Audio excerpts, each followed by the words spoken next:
वाराणसी में हिंदू तीर्थयात्री कई वर्षों से आ रहे हैं मोक्ष लाभ के लिए।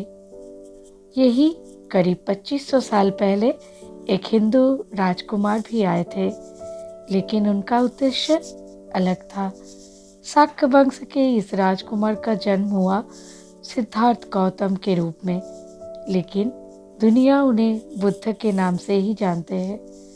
बुद्ध गया में ज्ञान प्राप्ति के 7 हफ्ते बाद महात्मा बुद्ध वाराणसी के पास एक जंगल में आए और अपने 5 शिष्य को अपना पहला उपदेश दिया।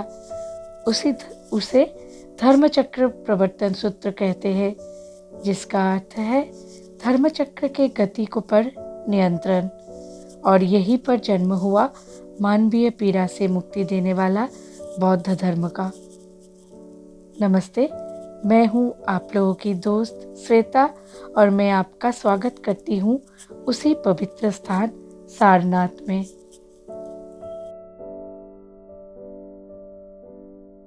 सारनाथ वाराणसी से करीब 10 किलोमीटर दूरी पर है, जहाँ भगवान बुद्ध ने अपना पहला उपदेश दिया था। ये बौद्ध धर्म की 4 पवित्र जगह में से एक है। पहला है लुम्बिनी, भगवान बुद्ध का जन्म स्थान, बौद्ध गया जहाँ उन्हें ज्ञान मिला, और कुशीनगर महानिर्माण स्थल। आज भी सारनाथ में हजारों साल पहले बनी इमारतों का अवशेष है। इनमें अहम है धम्मिक स्तूप, जिसे धर्मचक्र स्तूप कहते थे।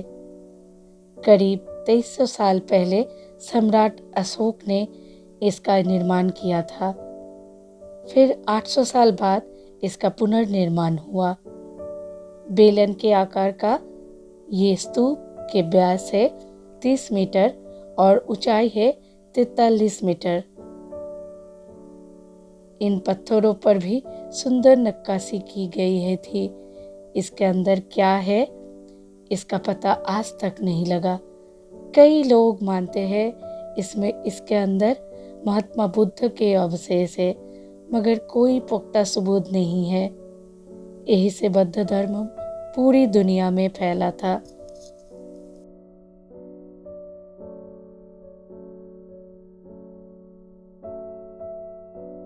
ह्वेनसांग नाम के एक बौद्ध भिक्षु भगवान बुद्ध से प्रेरित होकर भारत आने का फैसला किया।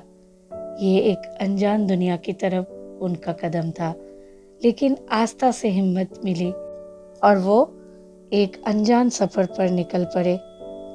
और सफर का हर बात वो लिखते जा रहे थे। आखिरकार ह्वेनसांग सारनाथ पहुंचे। तब सारनाथ में करीब 1500 बौद्ध भिक्षु थे और ये मठ एक यूनिवर्सिटी था। ह्वेनसांग धीरे धीरे संस्कृत में प्रवीण हो गए और भारत में बौद्ध धर्म पर कैसे अमल किया जाता है वो जानने लगे। वो सिर्फ बौद्ध भिक्षु ही नहीं थे, वो यात्रा उपरांत लेखकों में से भी एक थे। अपने 17 साल के सफ़र के दौरान उन्होंने जो कुछ देखा, जो अनुभव किया, उसे उन्होंने लिख कर रखा। चलिए अब हम चलते हैं थाई टेम्पल की ओर। इसके बारे में विस्तार से हमें बताएंगे हमारे गाइड निरंजन भैया। तो चलिए उनसे मिलते हैं।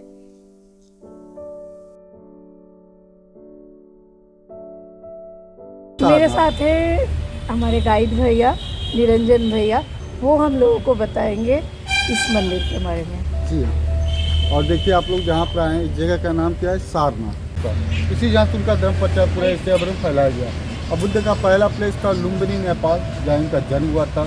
563 ईसा में इनका जन्म हुआ था। जन्म तो इन्होंने लिया, घर में नहीं ली, ये वन में ली। वन में लिए तो जन्म लेते ही इन्होंने चलना भी स्टार्ट किया। इन्होंने 7 कदम चले। जो उनकी माता थी महामाया देवी, उनको लगा कि हमारे घर में ये कौन जन्म लिए, और जन्म लिए तो चलना भी स्टार्ट किए। और जहाँ जहाँ इन्होंने कदम रखा वहाँ कमल खिला। तो वो वापस घर आए। तो इनके जो पति थे सिद्धोधर, तो उनको बताया। तो उन्होंने जब उनका कुंडली दिखाया तो उनको लोग कहा कि विष्णु क्या होता है, ये अलग एक धर्म बनाने के लिए बहुत बड़ा सन्यासी बनेंगे। उनकी माता जी को हेडक हो जाता है, तो 7 दिन बाद उनका डेथ हो जाता है। पाला किसने? मौसी जी ने, जिनका नाम था प्रजापति गौतमी। उन्होंने इनका बचपन का नाम रखा था सिद्धार्थ। सिद्धार्थ राजा के नाम से लोग जानते थे। धीरे धीरे बढ़ते रहे, जब 16 साल का हुआ तो शादी भी कर दिए गए। इसलिए शादी की कि अगर ये सन्यासी बन जाएंगे तो हमारा राज्य कौन चलाएगा, और घर संसारी में फंस जाएंगे फिर ये कहीं जा नहीं पाएंगे। इसलिए शादी हुआ। पत्नी का नाम शुभ्रा, एक बेटा हुआ जिसका नाम राहुल रखा गया। बोलने के बाद जब ये 29 वर्ष हुए थे, इन्होंने घर को छोड़ दिया। घर को छोड़े तो सीधे गए गया, जिसे लोग बहुत गया कहते हैं। गया जो हमारे भगवान श्री रामचंद्र थे, उन्होंने पिता का पिंडदान किए, पहले वहाँ पर विसर्जन किए, इसलिए गया लिखा गया। उसी जहाँ सिद्धार्थ पहुँचे तो उन्होंने पीपल के नीचे बैठ के 6 साल तपस्या किया।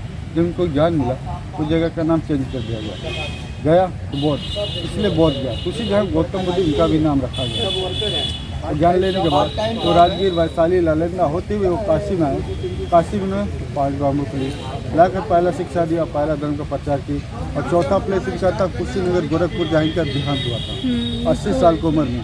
ठीक है, तो सारनाथ में मेन चीज़ है बोधि वृक्ष, ओरिजिनल बोधि वृक्ष बोध गया बिहार में। ये उसकी 2 डाली कटिंग हुआ। पहला डाली अशोक सम्राट, जिन्होंने कलिंग युद्ध किया था, उड़ीसा में धौलगिरी में लड़ाई किया और लड़ाई भी जीते। मन को शांति नहीं मिला तो उन्होंने अपने बेटा और बेटी संमित्रा और महेंद्रा को एक पीपल की डाली देकर श्रीलंका भेज दी उनका प्रचार करने के लिए। वो श्रीलंका में प्रचार करने लगे। जब श्रीलंका में बुद्धिज्म बढ़ा तो श्रीलंका के बौद्ध भिक्षु अनगारिका धर्मपाल जी ने 1931 में एक पीपल की डाली लाकर सारनाथ पर लगाए और उसके नीचे में गौतम बुद्ध की 4 मूर्तियाँ मिलेगा।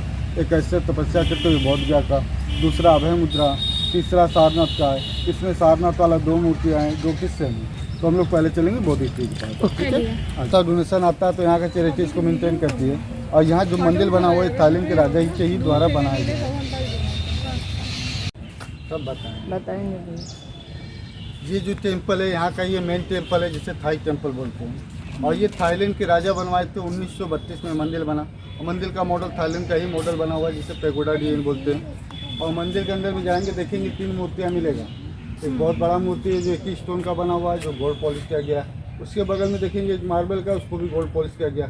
और इस तरफ एक देखेंगे तो गोल्ड प्लेटेड, इसलिए कि थाईलैंड बैंकॉक में इनका टेम्पल है गोल्डन टेम्पल, उसके अंदर गोल्ड का है तो इसी का कॉपी रखा गया है। और ये दूसरा हिस्सा बना हुआ विपासना सेंटर।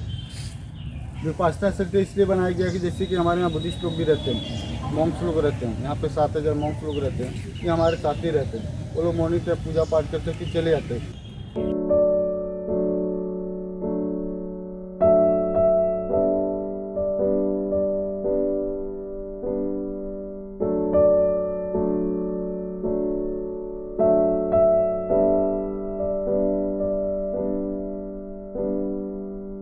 ऐसे नहीं घूम रहे थे, लाइन लगा कर लोग आते थे। ये नीचे वाले में जाते थे जिसके अंदर बुद्ध की अस्थि रखा हुआ है। अस्थि में क्या है? नाखून। जब इनका डेथ हुआ था कुशीनगर गोरखपुर में तो इनकी बॉडी से 4 चीज़ निकला गया। पहला बाल वो नेपाल भेज दिया गया, इसलिए कि उनका जन्म स्थल था। बच्चे जन्म लेते हैं तो बाल के सिवा उनके शरीर में कुछ नहीं रहता है, ना उनके पास दांत रहेगा, ना हड्डी रहेगा, ना नाखून रहेगा, वो मांस रहता है सारा। और दूसरा गया, इसलिए उसी तरह बैठ कर उन्होंने तपस्या किया, वहाँ पे उनका दांत रखा गया। तो सारनाथ में ऐसे करके उन्होंने धर्म का प्रचार किया तो यहाँ नाखून रखा गया। कुशीनगर गोरखपुर में उनका बॉन्ड रखा गया। ये चारों को एक ही दिन कल के दिन निकाला गया था।